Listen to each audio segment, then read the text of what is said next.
தொடர்ந்து பல பதிவுகள்ல உணவு முறைகள் நிறைய நீங்க கேட்குற சந்தேகங்கள் எல்லாமே நம்ம பார்த்துட்டு வரோம். ஏன்னா உணவே மருந்து அப்படின்றது தானே சித்த மருத்துவத்தோட அடிப்படை கோட்பாடு.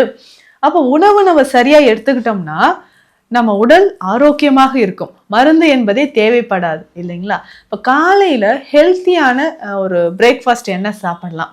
இது நிறைய பேருக்கு உங்களுக்கு இருக்கக்கூடிய பொதுவாகவே ஒரு உணவு இப்போ இந்த அரிசி வகை உணவாக இருக்கும்பொழுது அதனோடு நம்ம சைட் டிஷ் அப்படின்னு ஒரு விஷயம் எடுத்துப்போம் இல்லைங்களா? அது கவனிச்சு பார்த்தோம்னா சரியான முறையில தான் நம்ம முன்னோர்கள் நமக்கு கொடுத்துருப்பாங்க.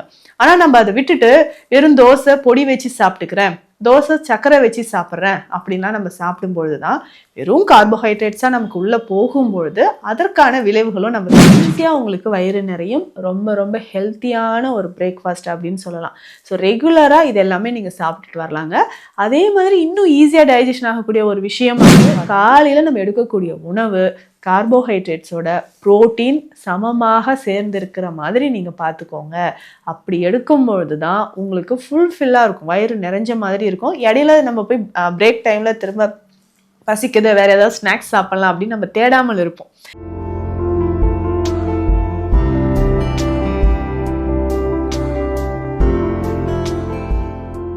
வணக்கம், நான் டாக்டர் நித்யா, சித்தா ஃபிசிஷியன்.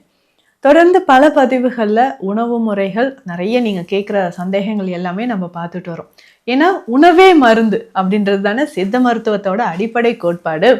அப்போ உணவு நம்ம சரியாக எடுத்துக்கிட்டோம்னா நம்ம உடல் ஆரோக்கியமாக இருக்கும். மருந்து என்பதே தேவைப்படாது இல்லைங்களா? இப்போ காலையில் ஹெல்த்தியான ஒரு பிரேக்ஃபாஸ்ட் என்ன சாப்பிடலாம்? இது நிறைய பேருக்கு உங்களுக்கு இருக்கக்கூடிய ஒரு டவுட்டுங்க. அதுவும் காலையில் சாப்பிடக்கூடிய ஒரு உணவு அப்படின்னு சொல்கிறது ஈஸியாக டைஜஷன் ஆகணும், ரொம்ப நேரம் நமக்கு பசிக்காமல் இருக்கணும், இந்த மாதிரியெல்லாம் நம்ம நினைப்போம். அப்போது காலையில் எடுக்கக்கூடிய உணவு தான் அன்றைய தினம் முழுவதும் நம்ம எந்த மாதிரி ஒர்க் பண்ணணும், நம்மளுடைய மைண்ட் செட்டை தீர்மானிக்கக்கூடியது அதுதான், நம்ம எனர்ஜி லெவலை தீர்மானிக்கக்கூடியது அதுதான். அப்போது ஈஸியாக ஆவியில் வேக வைத்த உணவுகளாக நம்ம எடுக்கும் பொழுது ரொம்ப ரொம்ப நல்லதாக இருக்குங்க. அது கார்போஹைட்ரேட்ஸ் நிறைய நம்ம சேர்த்து சாப்பிட்றோம். இந்த கார்போஹைட்ரேட்ஸ் சேர்த்து சாப்பிடும் பொழுது உடலில் சுகர் லெவல் இன்க்ரீஸ் ஆகுது, வாயு பிரச்சனை, வாதம் சம்பந்தப்பட்ட பிரச்சனை அதிகமாகுது அப்படிலாம் நம்ம சொல்கிறோம். பொதுவாகவே ஒரு உணவு இப்போது இந்த அரிசி வகை உணவாக இருக்கும்பொழுது அதனோடு நம்ம சைட் டிஷ் அப்படின்னு ஒரு விஷயம் எடுத்துப்போம் இல்லைங்களா? அது கவனித்து பார்த்தோம்னா சரியான முறையில் தான் நம்ம முன்னோர்கள் நமக்கு கொடுத்துருப்பாங்க. ஆனால் நம்ம அதை விட்டுட்டு வெறும் தோசை பொடி வச்சு சாப்பிட்டுக்கிறேன், தோசை சக்கரை வச்சு சாப்பிட்றேன் அப்படின்லாம் நம்ம சாப்பிடும்பொழுது தான் வெறும் கார்போஹைட்ரேட்ஸாக நமக்கு உள்ளே போகும்பொழுது அதற்கான விளைவுகளும் நம்ம சந்திச்சிட்ருக்கோம். அப்போ காலையில் ஈஸியாக டைஜஷன் ஆகக்கூடிய உணவுகள், இப்போது இட்லி தான் பெரும்பாலானோரோட ஒரு பெஸ்ட்டு சாய்ஸாக இருக்கும். அதே மாதிரி இட்லி ரொம்ப ரொம்ப ஹெல்த்தியான ஒரு டயட்டுங்க. ஒரு ஃபுட் எப்படியெல்லாம் இருக்கணுமோ அது எல்லாமே நிவர்த்தி செய்யக்கூடியது. ஈஸியாக டைஜஷன் ஆகணும், குழந்தைகள்லேருந்து பெரியவர்கள் வரைக்கும் சாப்பிடணும், நமக்கு ஹெல்த்தியான ஒரு ஃபுட்டாக இருக்கணும், ப்ரோட்டீன் கார்போஹைட்ரேட்ஸ் எல்லாமே நிறைஞ்சிருக்கணும், கட்டுக்கு நம்ம ஒரு வயிறுக்கு செரிமான கோளாறு வரக்கூடாது அப்படின்னு நம்ம நினச்சோம்னா இட்லி பெஸ்ட்டு சாய்ஸ் அப்படின்னே சொல்லலாம். ஏன்னா இன்னைக்கு உலக அளவில் இட்லி ஒரு உன்னதமான ஒரு ஆரோக்கியமான உணவு அப்படின்னு ஒரு அங்கீகாரம் வாங்கியிருக்குன்னே சொல்லலாங்க. ஸோ இந்த இட்லியை நம்ம எப்படி வீட்லேயே நீங்கள் மாவு ரெடி பண்ணி சாப்பிட்டிங்கன்னா அப்போதாங்க அது ஒரு ஹெல்த்தியான ஒரு இட்லியாக இருக்குன்னு சொல்லலாம். ஸோ கடைகளில் நீங்கள் மாவு வாங்குவதை தவிர்த்துக்கோங்க. ஸோ இதனோட கொஞ்சம் மில்லட்ஸோ இல்லை ரெட் ரைஸோ அந்த மாதிரி சேர்த்து நம்ம நல்லா ஸ்டீம் பண்ணி குக் பண்ணி நீங்கள் எடுத்துக்கலாம். பட் இந்த இட்லியோட நம்ம சாம்பார் சேர்த்து சாப்பிடுங்க. ஸோ பருப்பு காய்கறிகள் சேர்த்து இல்லை ஈஸியாக டைஜஷன் ஆகக்கூடிய தேங்காய் சட்னி இஞ்சி எல்லாம் போட்டு நீங்கள் சாப்பிடுங்களேன். ரொம்ப ஹெல்த்தியான ஒரு பிரேக்ஃபாஸ்ட் காம்பினேஷனாக இது இருக்குங்க. ஸோ சாம்பாரில் நமக்கு தேவையான ப்ரோட்டீன், ஸோ பருப்பு நம்ம சேர்த்துருப்போம், வெஜிடபிள்ஸ் நம்ம சேர்த்துருப்போம். ஸோ தேங்காய் சட்னி நம்ம இஞ்சி பூண்டெல்லாம் வச்சு சாப்பிடும்போது இது சமைக்காமல் டைரெக்டாக அரைத்து நம்ம அப்படியே சாப்பிட்றோம் இல்லைங்களா? ரொம்ப ரொம்ப ஹெல்த்தியான ஒரு பிரேக்ஃபாஸ்ட்டாக இருக்கும். நீங்கள் எதிர்பார்க்குற மாதிரி ரொம்ப நேரம் பசி எடுக்காத ஒரு தன்மை இதில் இருக்குங்க. அதற்கு அடுத்தது என்ன சாப்பிட்லான்னா இடியாப்பம் உங்களுக்கு பெஸ்ட்டாக இருக்கும். ஸோ இந்த இடியாப்பம் அப்படின்னு சொல்லும்போது தேங்காய் பாலோடு சேர்த்து சாப்பிட்றது, இல்லை காய்கறிகள் எல்லாமே சேர்த்து ஒரு குருமா மாதிரி நம்ம வச்சு சாப்பிட்றது, எண்ணெய் குறைவாக மசாலா பொருட்கள் குறைவாக சேர்த்து அந்த குருமா நம்ம வெஜிடபிள்ஸோடு சேர்த்து சாப்பிடும்போது உங்களுக்கு நல்ல வயிறு நிறைய ஆரம்பிக்கும். குழந்தைகளும் நல்லா விரும்பி சாப்பிடுவாங்க. ஸோ இந்த தேங்காய் பாலில் நம்ம வந்து ஏலக்காய், நாட்டு சர்க்கரை எல்லாமே சேர்த்து சாப்பிடும்போதும் உங்களுக்கு ஈஸியாக டைஜஷன் ஆகும். எனக்கு வந்து எதிர்த்தளிச்சிட்டு வருதுங்க, ஈஸியாக டைஜஷன் ஆக மாட்டேங்குது அப்படின்னு சொன்னீங்கன்னா, ஸோ இடியாப்பம் ரொம்ப சிறந்த ஒரு சாய்ஸாக இருக்கும். இதுலையுமே வந்து நம்ம சிறுதானியங்களோ இல்லை சிகப்பு அரிசியோ சேர்த்து நீங்கள் சாப்பிட்டுக்கலாம். ஸோ சர்க்கரை நோயாளிகளுக்கு இது வந்து ஒரு பெஸ்ட்டு சாய்ஸாக இருக்கும். நிறைய வெஜிடபிள்ஸ் எல்லாம் சேர்த்து நீங்கள் சாப்பிடும்போதும் கரெக்டாக நமக்கு வந்து ரொம்ப சீக்கிரம் பசி இருக்காமல் இது இருக்குங்க. அதற்கு அடுத்தது பார்த்தோன்னா புட்டு. ஸோ ஆவியில் வேக வைத்தது அப்படின்னு சொல்லும்போது புட்டு வகைகள் உங்களுக்கு ரொம்ப சிறந்தது. ஸோ இந்த கார்போஹைட்ரேட் இந்த புட்டுலேயே வந்து பார்த்தோம்னா நம்ம வெள்ளை அரிசி நம்ம சேர்ப்போம், பழுப்பு அரிசி சேர்ப்போம், சிவப்பு அரிசி புட்டு ரொம்ப ரொம்ப நல்லது. தேங்காய், ஏலக்காய், ஸ்வீட்டுக்காக கொஞ்சம் வந்து நாட்டு சர்க்கரை நம்ம சேர்த்துப்போம்.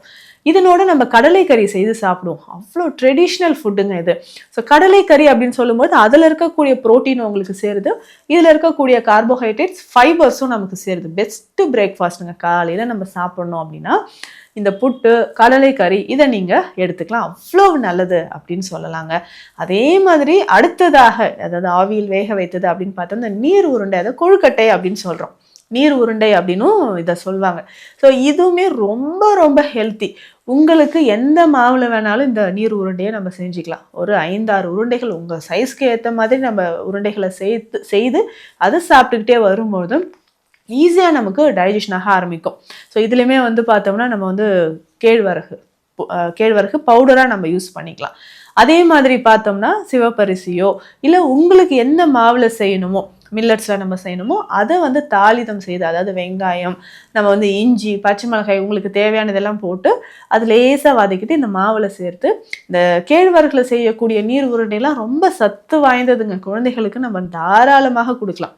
அதாவது கொஞ்சமாக ஒரு 1/2 டீஸ்பூன் அளவுக்கு எண்ணெய் சேர்த்து கடுகு, சீரகம், கருவேப்பிலை, சின்ன வெங்காயம் இது எல்லாமே போட்டு நல்லா வதக்கி தாளிதம் செய்து அந்த மாவில் கொட்டிட்டு கொஞ்சம் வெந்நீர் விட்டு பிசைஞ்சு எடுத்து வச்சுக்கணும். சின்ன சின்ன உருண்டைகள் நமக்கு எந்த ஷேப்பில் வேணுமோ அந்த ஷேப்பில் அந்த உருண்டைகளை எடுத்து நம்ம ஆவியில் வேக வச்சு எடுத்துக்கணும். ஸோ இந்த மாதிரி இந்த நீர் உருண்டைகள், கொழுக்கட்டை அப்படின்னு சொல்கிறதும் நம்ம பயன்படுத்தலாம். இதே மாதிரி சிகப்பு அரிசியில் செய்த கொழுக்கட்டை. ஸோ இதுக்குமே நம்ம வந்து சைட் டிஷ்ஷாக நீங்கள் தேங்காய் அரைத்து சட்னி மாதிரி வைத்து நம்ம சாப்பிடலாம். ஈஸியாக உங்களுக்கு வயிறு நிறையும். ரொம்ப ரொம்ப ஹெல்த்தியான ஒரு பிரேக்ஃபாஸ்ட் அப்படின்னு சொல்லலாம். ஸோ ரெகுலராக இது எல்லாமே நீங்கள் சாப்பிட்டுட்டு வரலாங்க. அதே மாதிரி இன்னும் ஈஸியாக டைஜஷன் ஆகக்கூடிய ஒரு விஷயம் அப்படின்னு பார்த்தோம்னா ஆப்பம். ஸோ ஆப்பம் இதனோடையும் தேங்காய் பால், நம்ம வந்து கடலைக்கறியோ இல்லை வெஜிடபிள்ஸ் எல்லாம் சேர்ந்து அந்த குருமா மாதிரியான விஷயங்களோ நம்ம வந்து பயன்படுத்திக்கலாம். ஸோ இதுவுமே ஆவியில் வேக வைத்து நம்ம எடுக்கும்போது ஈஸியாக நமக்கு டைஜஷன் ஆக ஆரம்பிக்கும். இன்னும் ஒரு சிலர் என்ன சொல்கிறீங்கன்னா, டாக்டர் காலையில் இந்த உணவுகள் எல்லாம் ஓகே, கிழங்கு வகைகளை நான் காலையில் எடுத்துக்கொள்ளலாமா? இந்த மரவள்ளி கிழங்கோ சர்க்கரை வள்ளி கிழங்கோ இதை வந்து நான் எடுத்துக்கும்போது காலை உணவாக எடுக்கலாமா? தாராளமாக எடுக்கலாம்.